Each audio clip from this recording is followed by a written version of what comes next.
up, you guys? If 2020 couldn't get any worse, the Bay Area is now on fire. Freaking tons of smoke all over the place. It's story time. I gotta tell you guys a little story I had with this lovely car right here. I was visiting my old job the other day and I parked the car right out front of my old stall where I used to work at. I was loading up some tools. After loading up all my tools, I went to start it and I looked like a freaking idiot. The car would not start for the life of me. Just turned the key, nothing. She was not going to start on me. I already had speculation on what the problem was, so I had one of the technicians over there wiggle a connector for me while I turned the key, and I was able to get the car started. But the point of this video is not only how to fix this problem, but to check your plug, because trust me guys, you want to check this before you drive your E30 a long distance and have to tow this sucker home, because this is a super common problem. Check it out.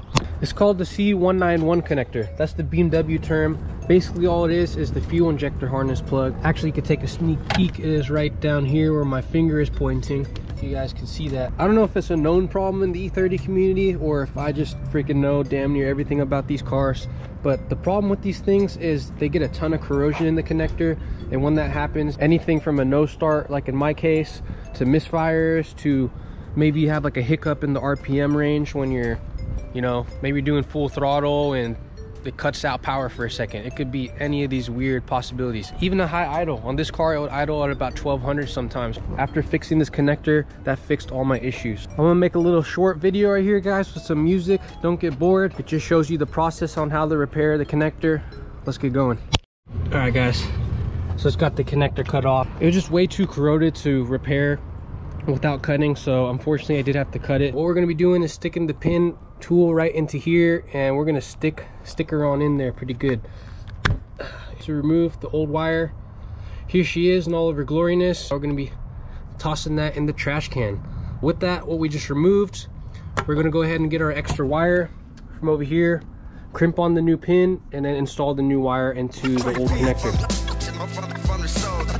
Reach my destination with no pause or hesitation. I'ma let you know I give my life and my soul to bleed from the soul. About to reach my destination with no pause or hesitation. I'ma let you know.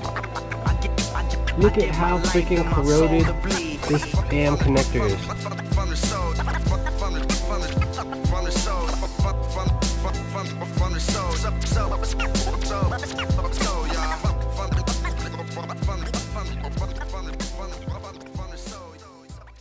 Here's all the old ones hanging out right here, but yeah, this is ready to go back into the car. Actually, you know what guys, I forgot to tell you, last but not least, don't forget to put the weatherproof pack back on. So you just basically feed all the wires through right here. My goal was to always repair it like the factory left it, so some cases you can't do that, but I tried to be neat anyways with my work. So I'm adding this piece of shrink wrap right here, shrinking it down, and then this connector should be good to go to reinstall into the car. So, and here's the repin connector right here. So I'm going to be connecting each of those wires to these bad boys right here.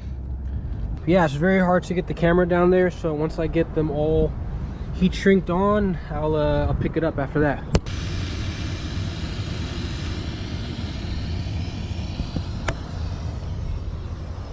All right guys, and just like that, I got the wires all connected again using the heat shrinks, and now I'm just going to tape it up. I end up wrapping it up in factory BMW wiring harness tape. Here's another angle of it. A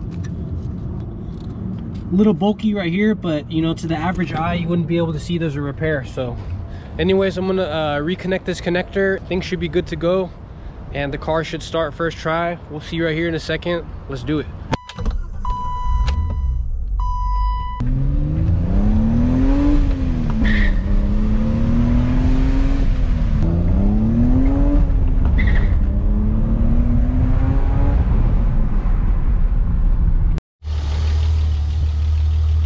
Alright guys, finished up the repair, gave her a test drive. She's running better than ever, and yeah, definitely recommend you check into this connector if you have any weird running issues, or just if you're going on a long road trip. Just freaking check that connector so it doesn't break down on you like this car broke down on me at work. I'm gonna end the video here. Anyways guys, thanks for watching. Till next time.